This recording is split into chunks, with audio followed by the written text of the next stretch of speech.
Hello, welcome to Caketastic Cakes. I'm going to show you today how to make yet another Minecraft figure. This is one we've done before, but this one's in 3D. It's the dog. If you want to make a wolf, as you can see, just don't put the red collar on, and then boom, wolf. Anyway, okay, getting started. You're going to take your gum paste, your gray gum paste. I left it kind of marbled. I didn't mix it all the way through with the black when I was mixing it. And roll it out so it's a good, inch and a half thick. And then cut it into almost a square. Let it be a little bit rectangular, but not too much. Now you're going to roll out another, maybe it's a 1/4 inch, I'd say, thick piece. And I'm using my little square cookie cutter thing there. And what I'm going to do is cut out one square that's a little bit wider than the length of the body, or the width of the body, excuse me. You're going to see here kind of what I do. This is going to be that big like ruffle that goes around the dog, like his shoulders and his chest, how they're kind of bigger than the rest of his body. That's the effect I'm trying to make right here. And of course it's not going to be perfect with my square, it just gives me an idea. So trim it off however you need so it sticks out a little bit on the top and bottom.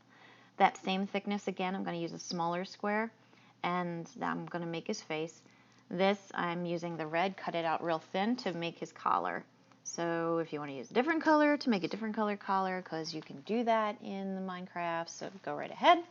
A little bit of water, attach it on, just make sure it's nice and centered, like that. Perfectly done, thank you me. And then the little face that you cut off, that goes on next. When you put the face on though, put it so it lines up with the bottom of the collar, so you have a little bit sticking up on the above and on the sides, because the bottom doesn't really matter. There you go. Now this is going to be his little muzzle. Just another piece of rectangle cut out, a little thick. I think it's the same thickness as everything else. Stick it on there with a little bit of water. These little teeny tiny guys I'm trimming here are going to be the ears. So again, just a little piece of scrap. The thickness doesn't matter too much on these. Just try to make them the same size, which in my giant close-up picture you could see they were slightly off. Not that my OCD was kicking in or anything there when I noticed the difference after the fact. Yeah. Anyway. So yeah, there you can see we've already got a nice development go. Whoa, you gotta try to catch it. There we go. Okay, now you can see we got a nice start going here with the dog. When you get him this far, you're gonna put him aside for a couple hours. Let him sort of harden up, because once you add the legs and everything, you don't want him getting saggy or droopy anywhere. So that little time cut there with the black, we'll just pretend that was like a few hours later. So this black I'm using rolled out nice and thin. I'm going to make the eyes, the nose, and a mark on the back and the mark on the ears. This piece is going to be the back. You basically just do what I did there. Cut out a rectangle smaller than the size of the back, and then just cut a little square out of each of the 4 corners to give him that, that shape. We're going to call it the gen shape. It's a gen shape now. There you go.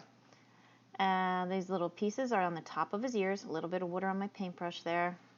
It just is a little touch of color, the black on the tip of the ears. I don't know why, but it is there. So add it. And again, crooked. Yeah, that I see now. It makes me twitch. So make sure yours are straight. Do better than me, guys. You can do it. I believe in you. This looks like it's going to become the nose. And I am right. Look at that. So yes, once again, the rectangle for the nose is going to be long and thin. It's not quite as wide as the snoot, as you can see, and place it up high. Don't center it on the nose. The eyes for these guys are squares. A lot of animals have the rectangle with the white square and the black square. The dogs and wolves just have a little black square, so his eyes are much easier than the other animals' eyes and other figures' eyes. So he's actually very cute, even though he's crooked. Ugh. Anyway, okay, we're coming back to him after he's hardened up, like I said before. And this is going to become his legs. You're going with maybe the 1/4 inch thickness again. Cut out 2 rectangles. It has to be the same width as the body.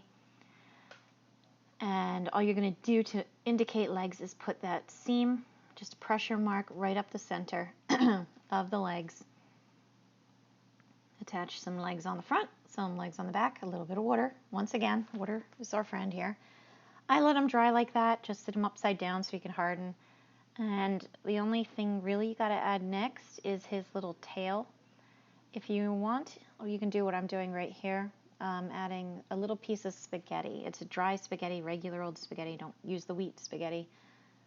And just stick it through, and it holds it tight, and if any kid eats it, no one's going to get hurt. It's not a toothpick. You're not going to get stabbed. It's just a little crunchy. The tail, little rectangle right on the back. Put it on his rump. You can imagine where a tail goes. You probably don't need to see the details quite on that as much. And that's it. He's done. He's super cute. If you found this helpful, please like, please subscribe, and I will see you next time, and make sure to check out my other Minecraft videos. Thanks.